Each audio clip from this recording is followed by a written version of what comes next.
আসন্ন ত্রয়োদশ জাতীয় সংসদ নির্বাচনকে সামনে রেখে বিভিন্ন সংস্থা জরিপ চালাচ্ছে। এতে দেখা গেছে নির্বাচনে বিএনপি নেতৃত্বাধীন জোট বেশ এগিয়ে রয়েছে, তবে পিছিয়ে নেই জামাতে ইসলামী জোটও। জরিপ ও মাঠের সমীকরণ বদলাচ্ছে ক্ষণে ক্ষণে। বিএনপি জোটের চ্যালেঞ্জ হয়ে দাঁড়িয়েছে দলটির বিদ্রোহী প্রার্থী। সেদিক হতে খানিকটা নির্ভর জামাত ইসলামী জোট। তাই এখনই বলা যাচ্ছে না কোন দল ক্ষমতায় আসছে। ক্ষমতায় যে দলই আসুক, এখন অনেকের মুখে মুখে ফিরছে নতুন প্রধানমন্ত্রী কে হচ্ছেন, মানুষ কাকে দেখতে চায় নতুন প্রধানমন্ত্রী হিসেবে। এমনই 41,000 মানুষের মতামতের একটি জরিপ প্রকাশ করা হয়েছে। জরিপে বলা হচ্ছে, বর্তমান দেশের রাজনীতিতে প্রভাবশালী তারেক রহমান, তাই তাকে দেশের 68% মানুষ প্রধানমন্ত্রী হিসেবে দেখতে চাইছে।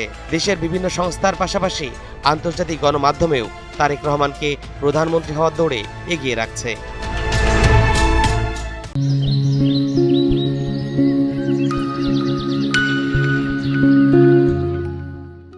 অনেক পরিসংখ্যানে জামাতের আমির ডাক্তার শফিকুর রহমানকেও প্রধানমন্ত্রী হিসেবে পছন্দের তালিকায় দ্বিতীয় অবস্থানে রেখেছেন। দেশের প্রায় 16 থেকে 20% মানুষ শফিকুর রহমানকে প্রধানমন্ত্রী হিসেবে দেখতে চাইছেন।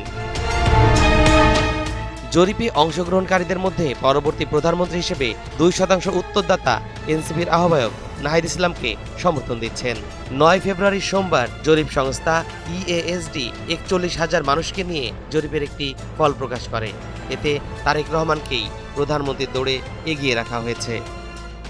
তরিকুল ইসলাম, এনটিভি অনলাইন।